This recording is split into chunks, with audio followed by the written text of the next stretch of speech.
Satu, dua, coba satu. Cek satu. Oh, jadi oleh Mac. Cek. Baterai lo bet, Mac. Oh, bukan baterai kan?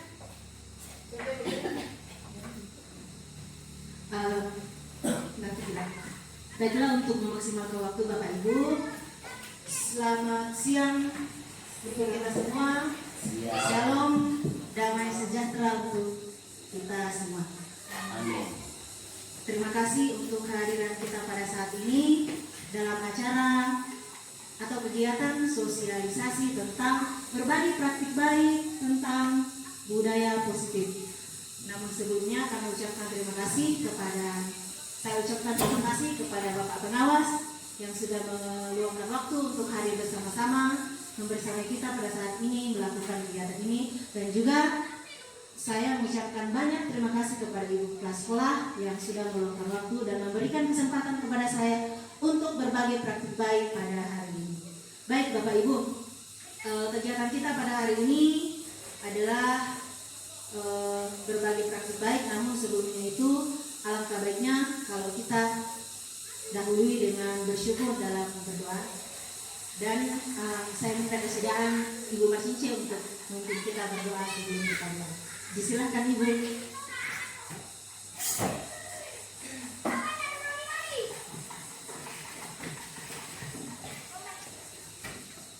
Baik Bapak Ibu, sebelum kita melakukan kegiatan kita hari ini, kita berdoa. Kepadamu pada siang hari ini Tuhan, kami datang bersyukur atas kasih karunia-Mu yang menyertai kami, yang memberikan kesempatan kepada kami untuk hadir di tempat ini, berkumpul bersama rekan-rekan kami di tempat ini. Tuhan, saat ini kami akan mengadakan sosialisasi baik positif. Tuhan kiranya beri kuat kepada kami, berikan hikmat agar apa yang kami lakukan boleh terselenggara dengan baik dan memberikan hasil yang baik untuk kami pakai dan memberikan tugas dan tanggung jawab kami di tempat ini. Pun Ibu yang akan memberikan materi, Tuhan kiranya berikan hikmat dan kepintaran. Semoga apa yang disampaikan boleh bermakna bagi kami. Sertai kami dari awal, pertengahan hingga berakhir kegiatan kami hari ini Tuhan. Di dalam nama Yesus kami datang kepadamu. Amin.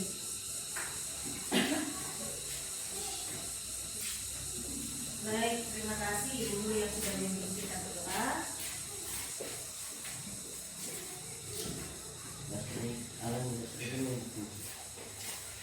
Dan selanjutnya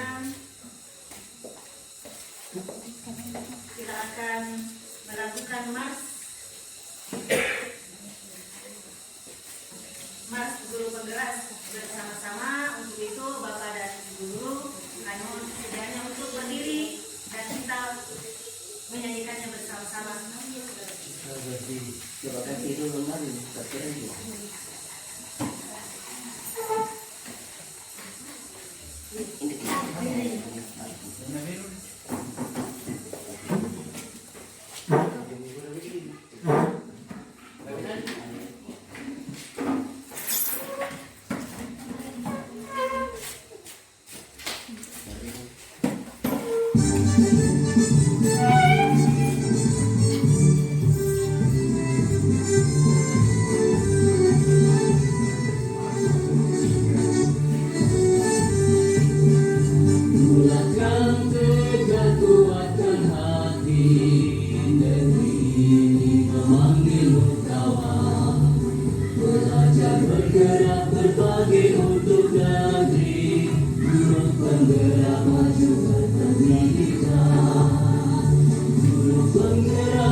Belajar bergerak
Baik Bapak Ibu, materi kita pada hari ini adalah budaya positif.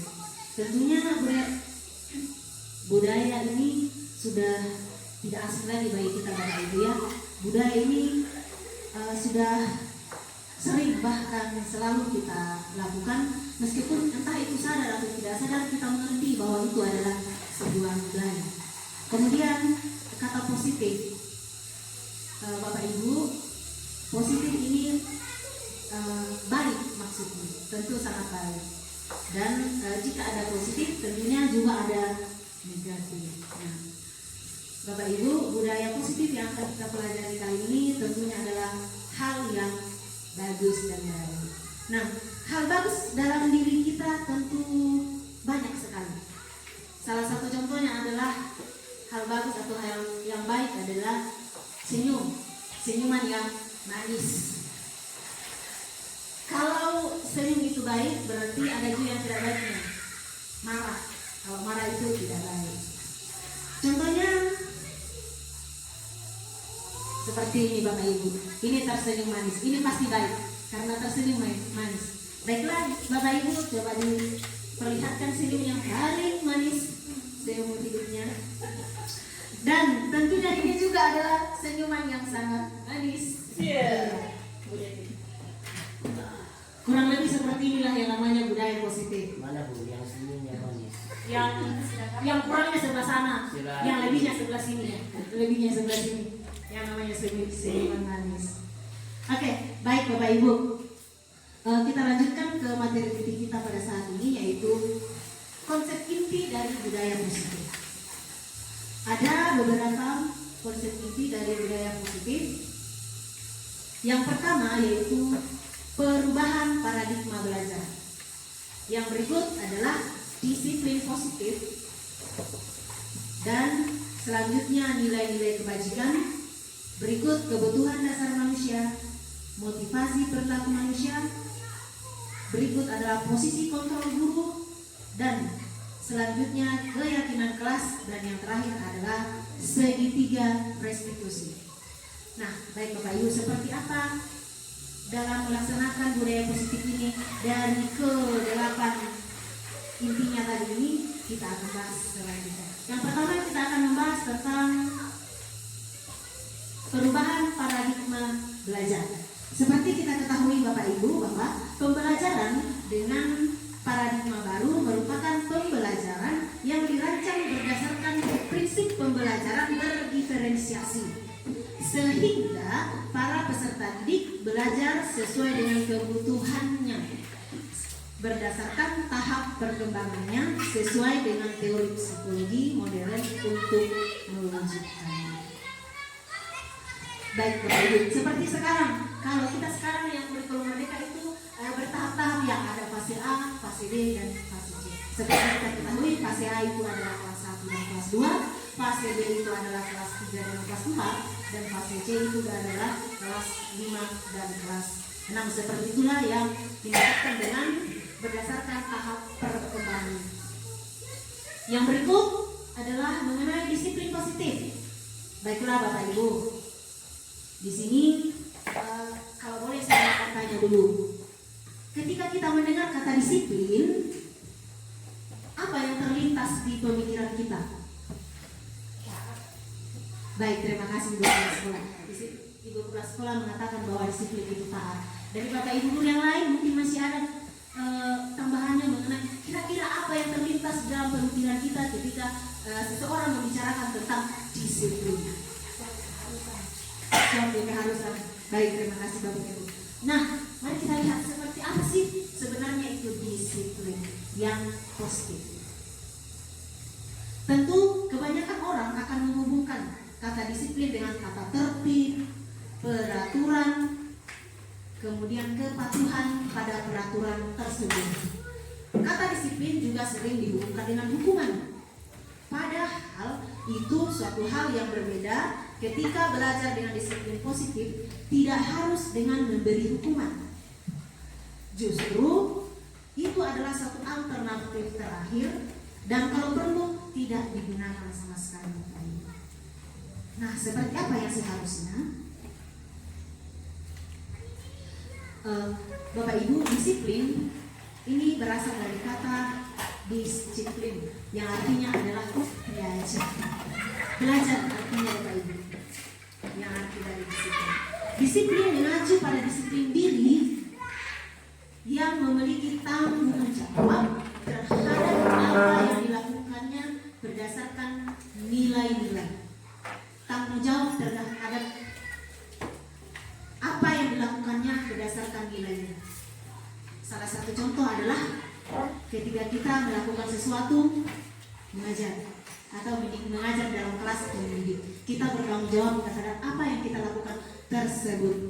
Tentunya itu merupakan disiplin positif. Itu salah satu contoh. Dan masih banyak lagi contoh-contoh yang lain yang merupakan disiplin positif.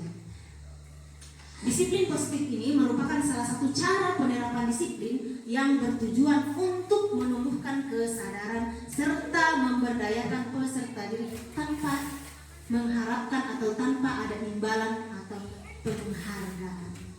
Jadi kita menerapkan disiplin positif kepada sekitar kita atau kepada murid kita itu dengan harapan bahwa anak-anak tidak mengharapkan ada imbalan atau ada penghargaan yang kita berikan kepada mereka baru mereka mau melakukan sesuatu. Artinya bahwa mereka itu kemauannya lahir dari dalam dirinya sendiri, sadar dari dalam dirinya sendiri bahwa oh ya betul saya harus melakukan ini. Baik. Selanjutnya adalah kita akan mempelajari tentang nilai-nilai kebajikan. Nilai-nilai kebajikan ini adalah nilai-nilai yang sangat universal dan sangat baik. Seperti apa contoh-contoh nilai kebajikan? Nanti akan kita bahas. Nilai-nilai ini merupakan payung besar dari sikap dan perilaku kita, atau nilai-nilai ini merupakan fondasi kita berperilaku. Nilai-nilai kebajikan adalah sifat-sifat positif manusia yang merupakan tujuan mulia yang ingin dicapai setiap individu. Tentunya kita semua ingin memiliki nilai-nilai yang baik. Contoh-contoh dari nilai-nilai kebajikan di dalam pembelajaran kita kurikulum merdeka sudah kita pelajari, yaitu profil pelajar Pancasila yang terdiri dari beriman dan bertakwa kepada Tuhan Yang Maha Esa dan berakhlak mulia, berkebinekaan global, gotong royong, mandiri, kreatif dan bernalar kritis. Itu sudah selalu kita terapkan dalam kehidupan bersekolah kita setiap hari. Yang berikut adalah toleransi, rasa hormat, integritas, mandiri, antusias, empati, keingintahuan, kreativitas, kerjasama, percaya diri. Tentunya ini adalah hal baik. Dan yang berikut adalah nilai-nilai keterampilan hidup, di mana diantaranya adalah dapat dipercaya, pendengar yang aktif, lurus hati, tidak merendahkan orang lain, dan memberikan yang terbaik dari diri kita masing-masing. Seperti itu. Itulah nilai-nilai kebajikan Bapak Ibu yang tentunya kita sangat mengharapkan itu ada di dalam diri kita masing-masing. Nah, selanjutnya yang berikut adalah kebutuhan dasar manusia. Kita sebagai makhluk ciptaan Tuhan, yaitu manusia, tentunya memiliki kebutuhan. Dan ternyata ada 5 kebutuhan dasar kita sebagai manusia. Apa saja itu? Mari kita perhatikan. Kebutuhan dasar manusia adalah segala sesuatu yang kita lakukan untuk mendapatkan apa yang kita inginkan. Nah, inilah Bapak Ibu, kebutuhan dasar kita sebagai manusia. Yang pertama itu adalah yang paling di atas adalah kebutuhan kita bertahan hidup. Tentunya ini adalah kebutuhan bertahan hidup yang bentuknya fisik. Contohnya kita makan setiap hari untuk bertahan hidup dengan harapan bisa bertahan hidup. Kemudian kita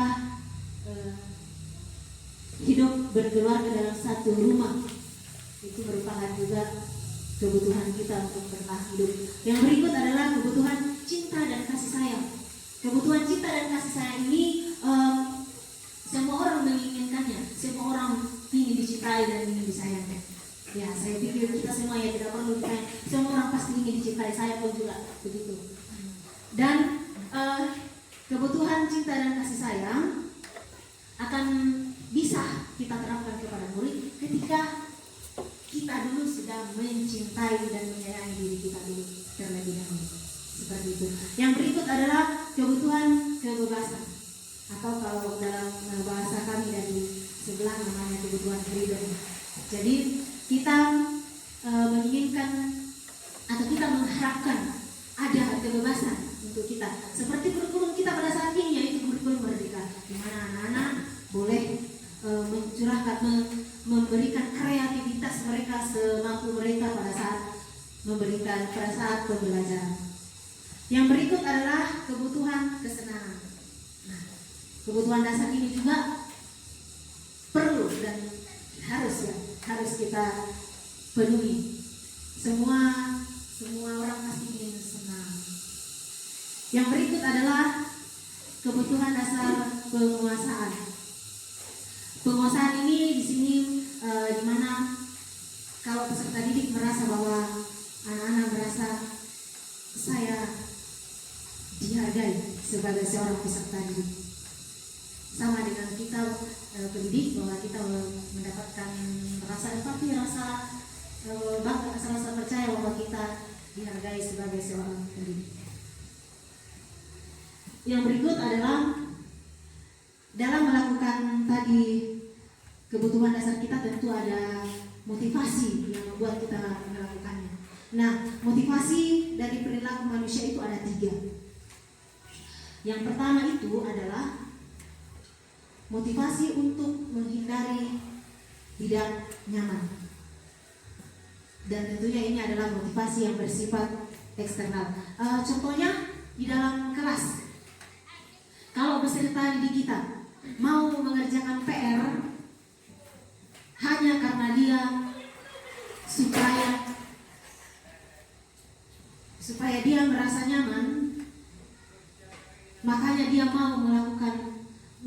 mau mengerjakan tugasnya. Nah, itu karena untuk menghindari ketidaknyamanan. Nyaman mungkin karena tidak dimarahi oleh gurunya di dalam kelas, nyaman supaya tidak dapat marah dari orang tuanya di rumah, makanya dia mau mengerjakan pekerjaan rumah.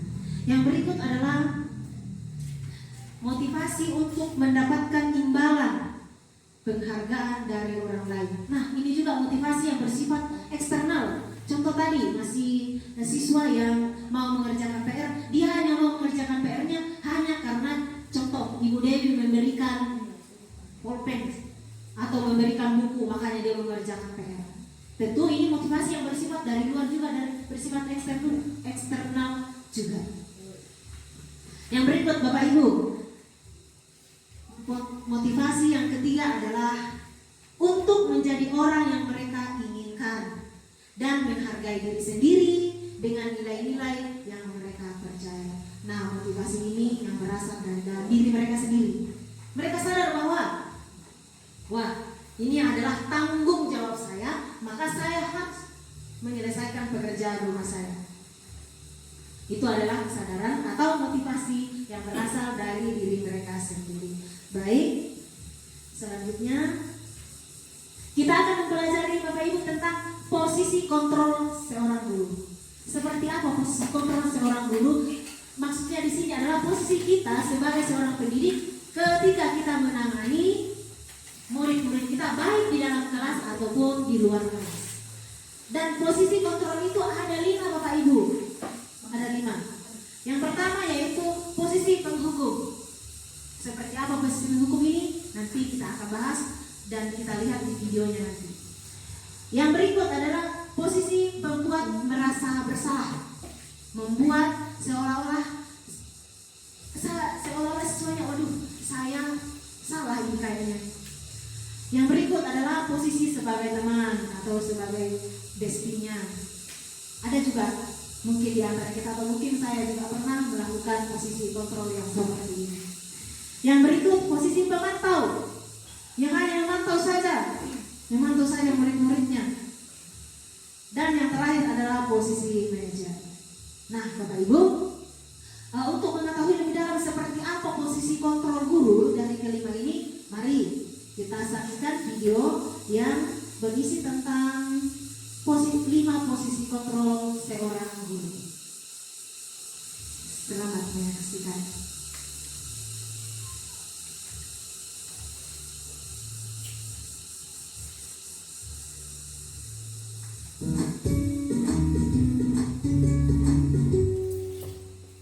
Salam bahagia Ibu dan Bapak guru hebat. Dalam penerapan disiplin positif restitusi, salah satu program yang dikembangkan adalah 5 posisi kontrol. 5 posisi kontrol dalam restitusi adalah proses perjalanan seorang pendidik agar dapat mengenali dirinya. Pada video kali ini, kita akan membahas tentang 5 posisi kontrol yang dikembangkan oleh Diane Gosser dan contoh penerapannya.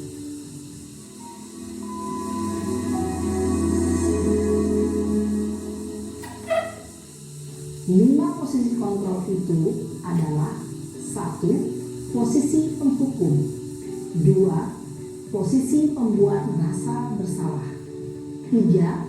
Posisi teman, 4. Posisi pemantau atau monitor, dan 5. Posisi manajer. Untuk lebih memahami kelima posisi tersebut, mari kita saksikan kasus Naren yang terlambat hadir 20 menit di sekolah dan melihat bagaimana kelima posisi kontrol dalam menghadapi masalah tersebut.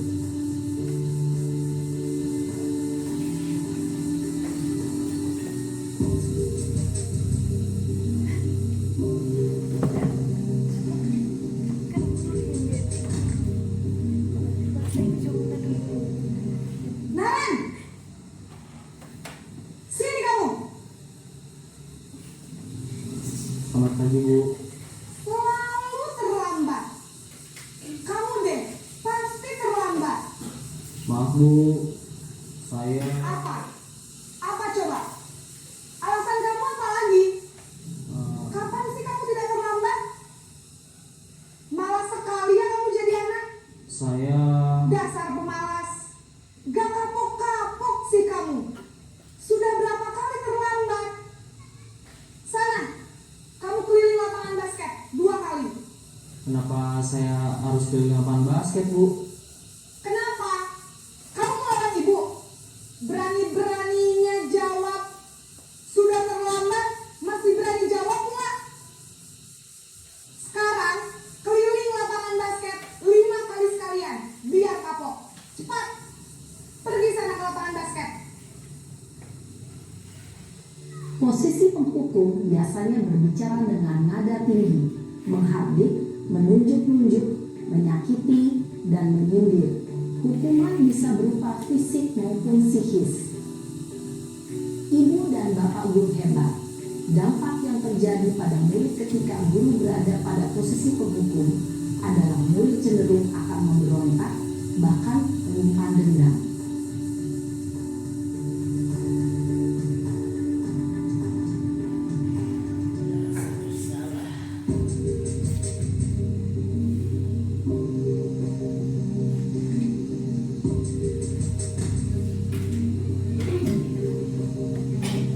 Naren,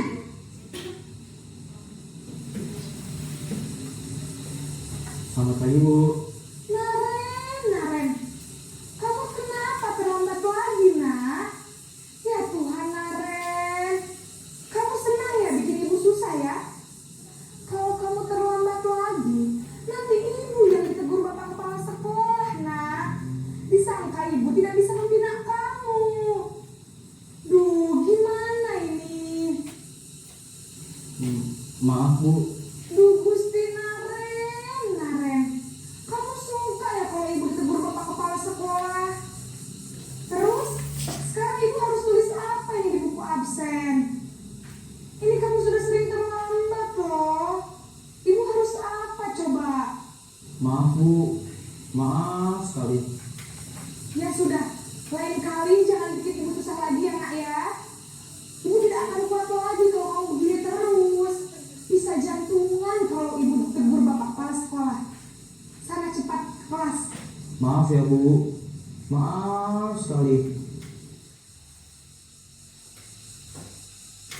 Posisi pembuat rasa bersalah berbicara dengan nada tenang, cenderung lembut, namun kata-kata yang diutarakan membuat murid merasa menjadi orang yang gagal, memandang buruk dirinya sendiri, merasa tidak berharga, dan tidak sanggup membahagiakan orang lain.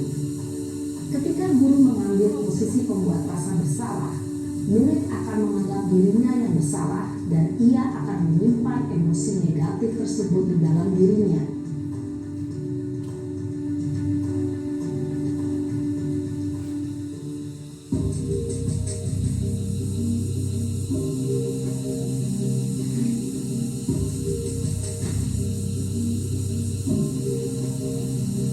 Naren,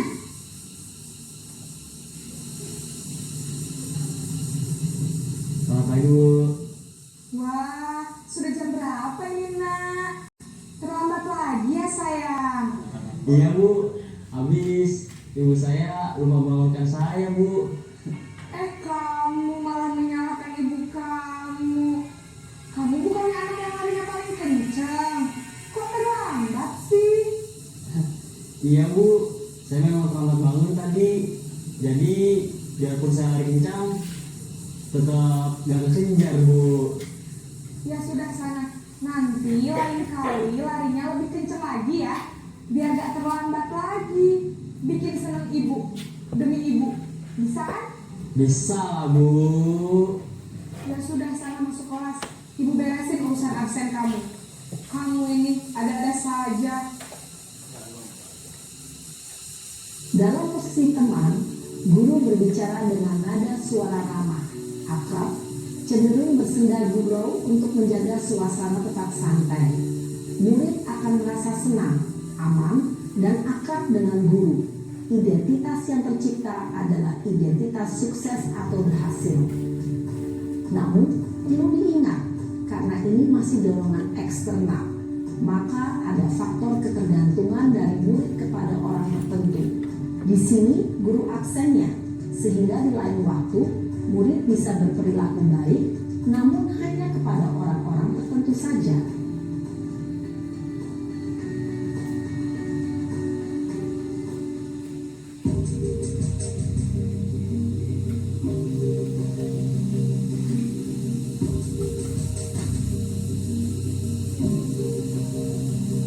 Naren!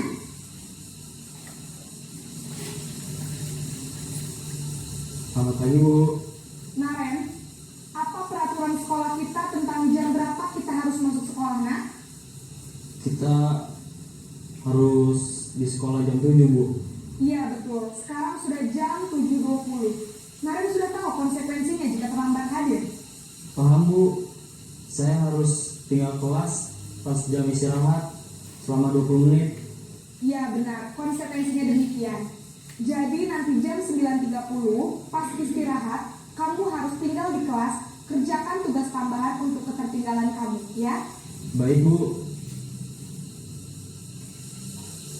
Posisi pemantau mengandalkan penghitungan atau data untuk mengontrol murid. Guru mengarahkan murid berdasarkan peraturan dan konsekuensi. Seorang pemantau menunjukkan bahasa tubuh dan ekspresi wajah yang datar dan cenderung formal.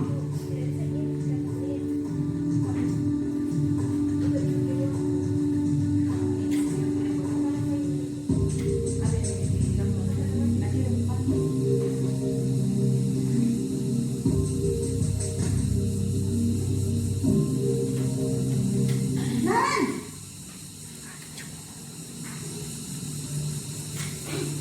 Selamat pagi Bu.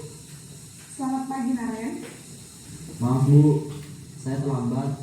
Iya, sekolah masuknya jam 7, sekarang sudah jam 7.20. Jadi sekarang bagaimana ini, Naren? Maaf Bu, saya lupa setel alarm saya semalam. Baiklah, menurut kamu, keyakinan sekolah yang mana yang perlu kamu tingkatkan? Menghargai diri sendiri dan orang lain mungkin ya Bu. Setuju.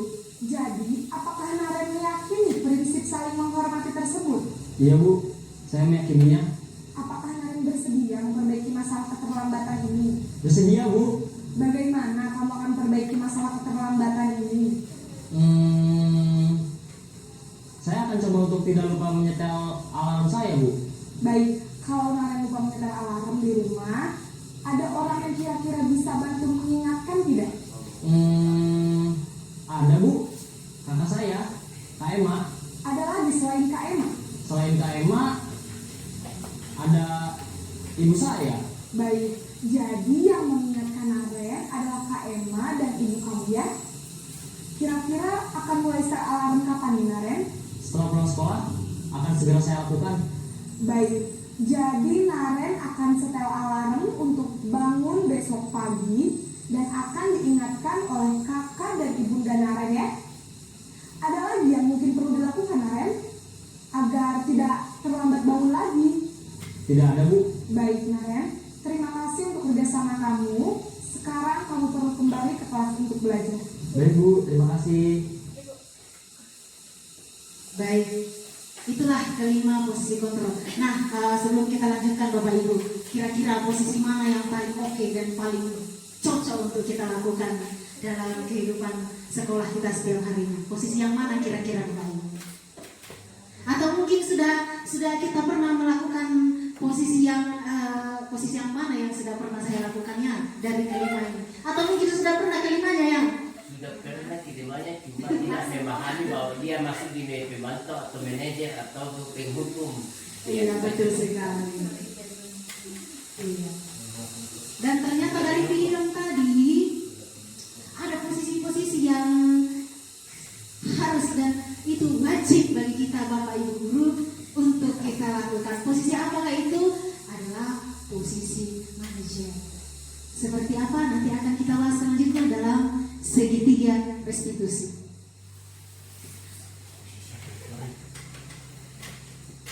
Nah, baik Bapak Ibu, tadi kita sudah mendengar sedikit banyak tentang seperti apa kalau gurunya dalam posisi penghukum dan seperti apa kalau gurunya dalam posisi pembuat merasa bersalah yang membuat anak muridnya, waduh kayaknya gue salah nih. Yang berikut posisi apa? Seperti apa ketika berada dalam posisi teman dan seperti apa ketika berada dalam posisi pemantau, dan yang terakhir adalah seperti apa kita seharusnya ketika kita berada dalam posisi manajer. Nah, selanjutnya Bapak Ibu, mari kita lihat beberapa kasus ini. Silahkan dijawab masing-masing, boleh dijawab diutarakan dengan lisan, boleh juga dijawab dalam hati. Kalau yang ini merupakan posisi kontrol saya, ini apa ketika mengatakan saya kecewa sekali dengan kamu. Jadi kita dalam posisi guru posisi kontrolnya kita sebagai apa ini ketika kita mengucapkan kata-kata seperti ini? Hello, posisi apa kita ini? Iya, betul sekali. Di sini kalau ada mengucapkan saya kecewa sekali dengan kamu, berarti posisinya yang berkata-kata kasar ya, adalah posisi penghukum. Yang berikut ini. Nah, apa rencanamu untuk menyelesaikan masalah ini? Anak-anak, kalau misalnya kita berada dengan posisi apa yang guru ambil ketika mengatakan seperti ini? Apa rencanamu untuk menyelesaikan ini? Ini adalah posisi manajer, betul. Yang berikut, ini Bapak Ibu guru yang mengatakan patuhi aturan saya atau awas. Nah, posisi apa ini? Ini sudah tahu bahwa ada aturan, ada peraturan di sekolah kita, entah itu keyakinan kelas atau keyakinan sekolah yang sudah pernah disepakati. Kemudian gurunya mengatakan patuhi aturan tersebut atau awas. Nah, posisi kontrol guru ini adalah sebagai apa Bapak Ibu? Menurut Bapak Ibu, sebagai pemantau. Yang berikut ini, yang tadi ibu gurunya, ayolah lakukan demi ibu ya, bisa kan? Nah, ini posisinya, posisi kontrol gurunya sebagai apa? Sebagai teman, betul. Terima kasih. Yang berikut adalah ini. Kamu senang ya kalau ibu guru ditegur kepala sekolah. Nah, posisi kontrol apa yang diambil oleh guru jika mengucapkan kalimat seperti ini. Seperti kasusnya Naret tadi, gurunya senang ya kalau membuat buku dimarahi atau ditegur sama kepala sekolah. Ini adalah posisi membuat merasa bersalah. Oke, baik Bapak Ibu Guru. Nah, selanjutnya kita akan membahas tentang keyakinan kelas.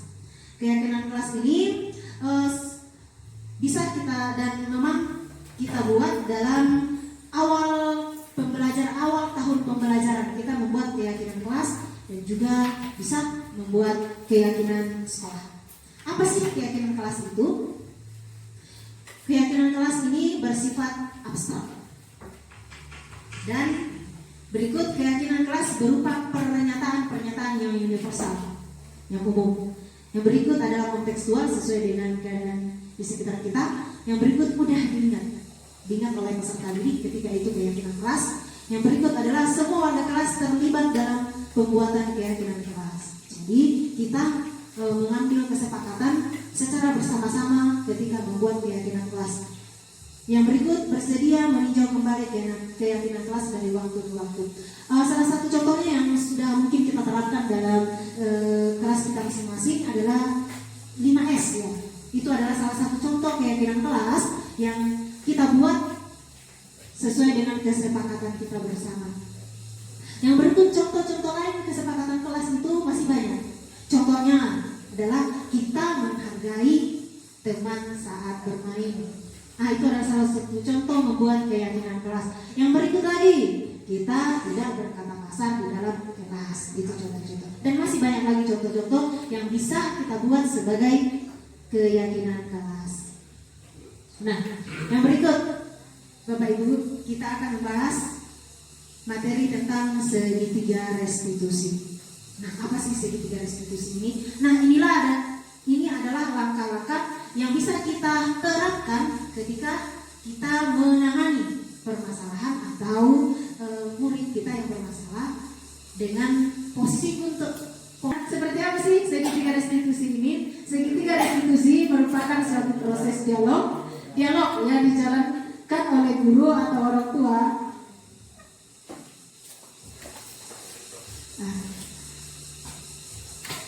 agar dapat menghasilkan murid yang mandiri dan bertanggung jawab. Nah, ada 3 tahapan ketika kita menerapkan segitiga restitusi. Yang pertama yaitu menstabilkan identitas. Yang berikut, yang kedua adalah memvalidasi tindakan yang salah. Yang ketiga adalah menanyakan keyakinan. Nah, seperti yang sudah pernah Ibu Dewi lakukan dan bisa disaksikan di YouTube yang biasa saya bagikan di grup kita, seperti itu menerapkan segitiga restitusi kepada siswa yang mengalami kendala atau mengalami permasalahan di sekolah. Nah, langkah yang pertama yaitu menstabilkan identitas. Apa yang dilakukan untuk menstabilkan identitas? Ini dilakukan berdasarkan prinsip membuat kesalahan adalah bagian dari proses pembelajaran. Nah, contohnya ketika kita menghadapi satu siswa yang bermasalah, tentunya kita tidak langsung kamu yang membuat masalah. Tentunya kita lakukan menstabilkan identitasnya terlebih dahulu. Contohnya kita memberikan penjelasan, anak silahkan duduk dulu, tenang dulu. Kemudian kita bertanya selanjutnya, apa yang menjadi permasalahan yang sedang dihadapi. Dan harapannya dapat menggeser identitas gagal menjadi sukses. Karena Bapak Ibu ketika kita langsung marah-marah aja sama siswa yang kebetulan mungkin sedang berkelahi dengan temannya, pasti akan emosi juga, tidak bisa menjawab dengan baik. Jadi langkah awal yang harus kita lakukan adalah menstabilkan identitasnya, membuatnya tenang terlebih dahulu. Yang berikut adalah validasi tindakan yang salah. Memvalidasi artinya memvalidkan, gimana bahasa memvalidasi, membuat jadi betul. Iya, menerangkan secara terang. Apa yang dilakukan ini berdasarkan prinsip setiap perilaku berupaya memenuhi suatu kebutuhan tertentu.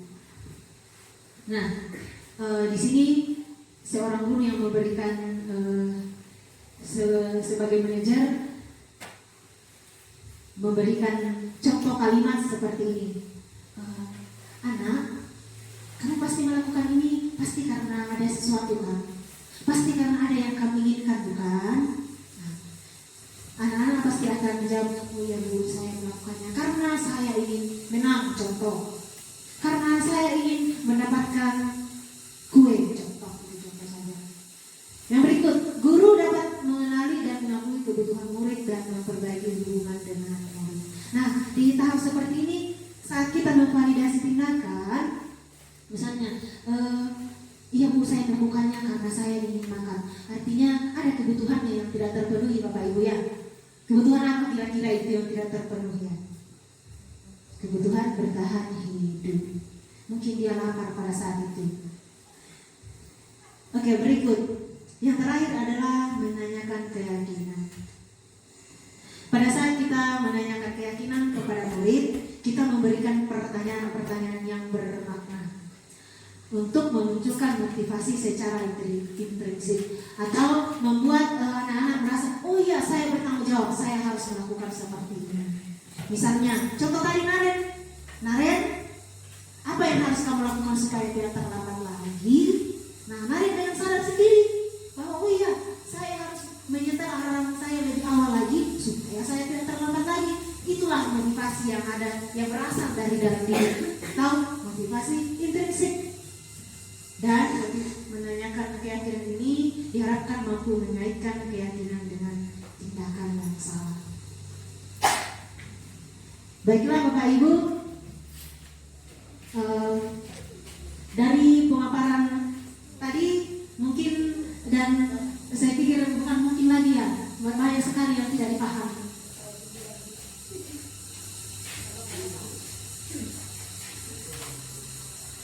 Baik Bapak Ibu, dari pemaparan saya tadi mengenai budaya positif, mungkin ada yang ingin ditanyakan. Silakan ditanyakan. Ya silakan Bapak Ibu, boleh silakan bertanya jika ada yang masih kurang dipahami tentang materi budaya positif. Halo Bu, sedikit mengenai keyakinan kelas dengan peraturan. Masih banyak orang membedakan itu apa peraturan dengan keyakinan kelas itu sama atau dengan kesepakatan kelas ya, karena belum dibahas kesepakatan kelas di dalam tadi. Baik, terima kasih Pak pertanyaannya. Maksud Bapak tadi apa yang membedakan dengan keyakinan kelas, dengan peraturan dan kesepakatan kelas, begitu ya Pak? Sebenarnya ini keyakinan kelas sudah sering, bahkan sudah kita lakukan, hanya saja mungkin kita tidak sadar bahwa ini yang dimaksud dengan keyakinan kelas. Nah, seperti kita sudah ketahui sebelumnya bahwa keyakinan kelas itu harus dibuat dengan melalui kesepakatan antara semua penduduk kelas, entah itu jika itu kesepakatan kelas, artinya harus disepakati keyakinan kelas harus disepakati, ada kesepakatan yang tercipta antara guru kelasnya, jika itu guru kelas, dengan murid-muridnya itu. Itulah yang dimaksud dengan keyakinan kelas. Kemudian kalau peraturan kelas, peraturan itu kayaknya bersifat universal ya. Universal itu contohnya peraturannya hari Senin itu kaos kakinya harus putih, tidak boleh hitam, atau tidak boleh warna pink, warna-warni. Jadi itu bisa satu pihak saja seperti itu kalau peraturan menurut saya. Atau kalau mungkin bisa ditambahkan dari Bapak Ibu guru yang lain nanti, atau dari pembuka sekolah, dari Bapak pengawas juga boleh, tentang seperti apa sih sesungguhnya ini peraturan dan kesepakatan kelas. Saya kira seperti itu menurut saya Pak. Ya Bu. Oke, baik. Dari Bapak Ibu guru yang lain jika masih ada yang ingin ditanyakan, silahkan.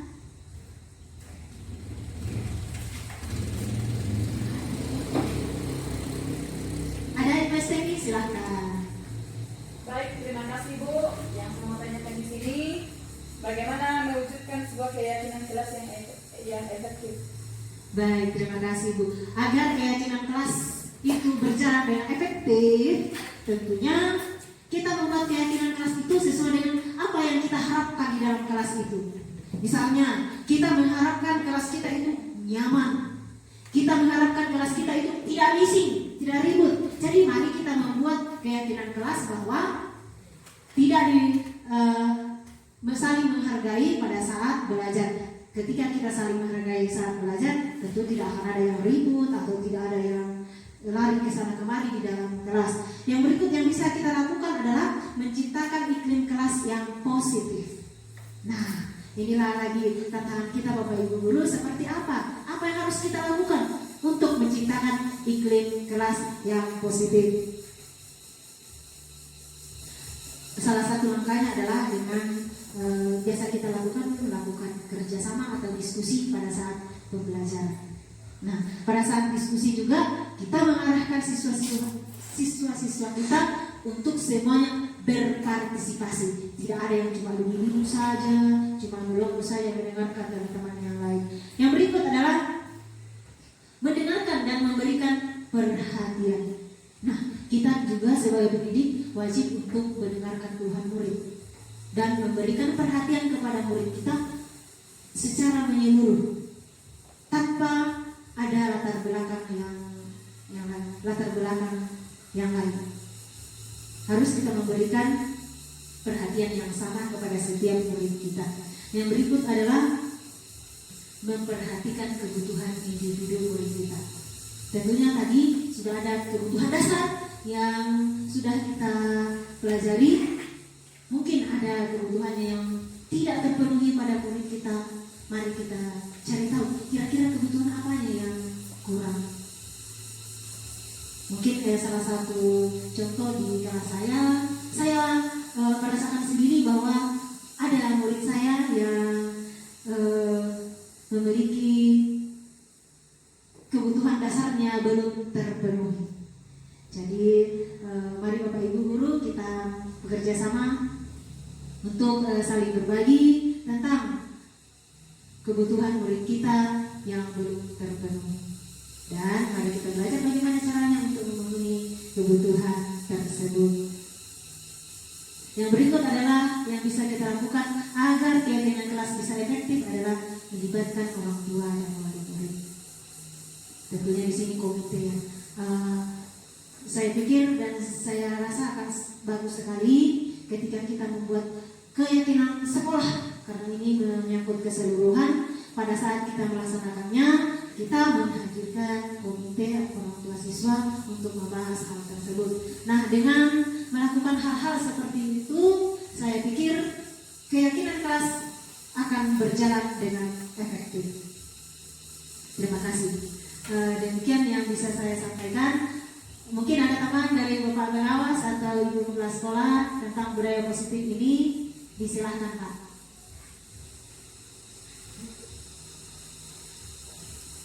Cukup. Ibu kepala sekolah.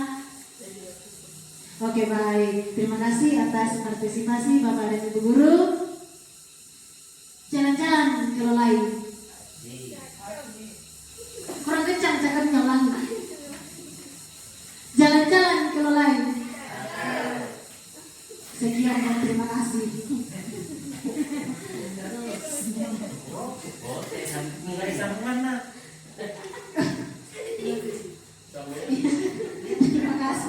Terima kasih atas kebersamaan Bapak dan Ibu guru semua. Demikian persentase saya tentang budaya positif sebagai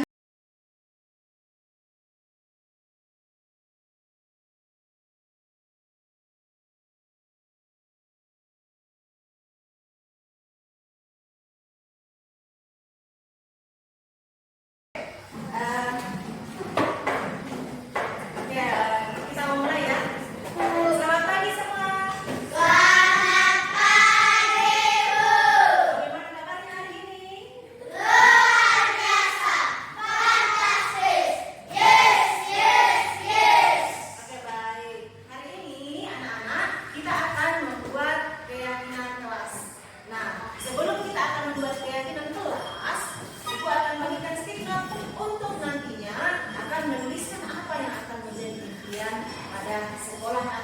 di dalam kelas kita. Sudah siap?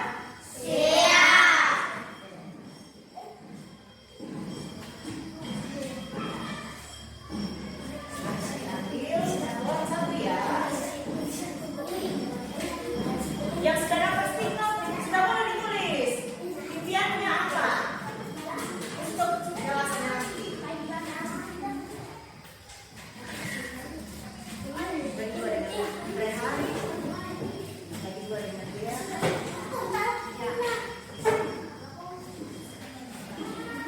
Boleh, yang dituliskan kemarin boleh diulang lagi. Oke, silakan ditulis. Nanti kalau sudah menuliskan di stick note, boleh langsung tempelkan di papan di sini. Di panel tempelkan seperti ini contohnya. Sudah? Oke, silakan maju ditempel di kertas kaos. Oke, baik.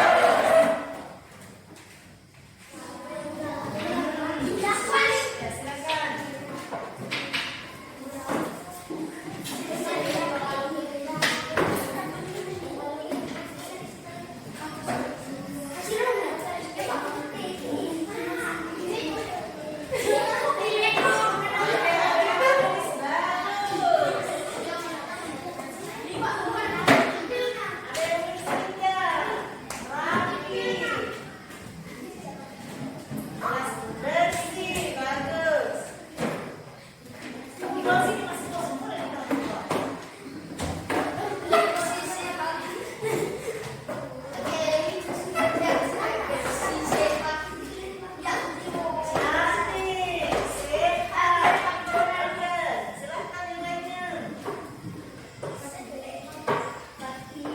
Bagus, rapi dan bersih. Oke, bagus. Masih ada? Silakan Fadli. Setelah itu coba kita lihat impian kalian ini. Wah, bagus sekali semuanya memimpikan sekolah yang kelas yang bagus, cantik, bersih, rapi. Jadi kita kelompokkan dulu yang rapi ya. Ini yang rapi. Ini mana lagi? Rapi dan bersih, bagus. Yang bersih di sini. Cantik, bagus sekali. Kelasnya mau yang cantik. Oke, ada yang indah.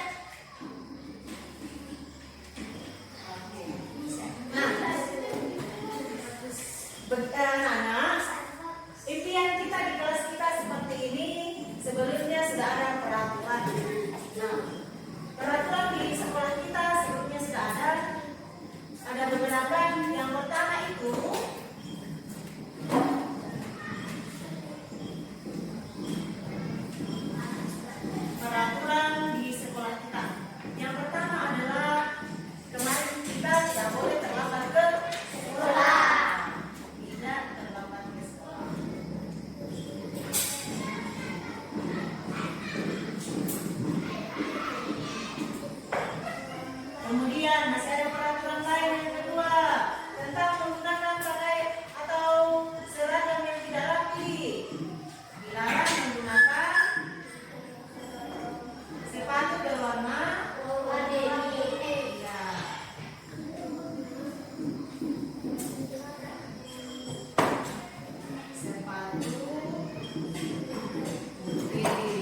itu betul.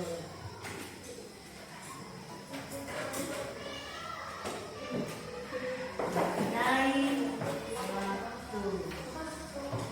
Kemudian yang kedua, dilarang menggunakan sepatu putih. Kita rubah menjadi kalimat positif menjadi menggunakan pakaian yang baik.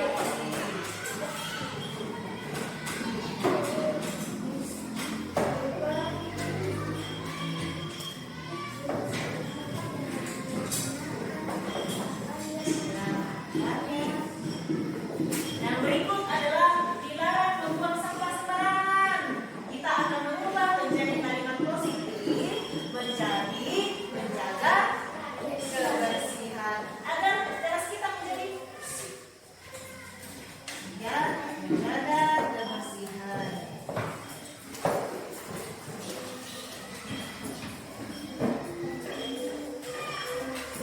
Yang berikut adalah dilarang mencoret-coret dinding. Kita ubah menjadi kalimat positif.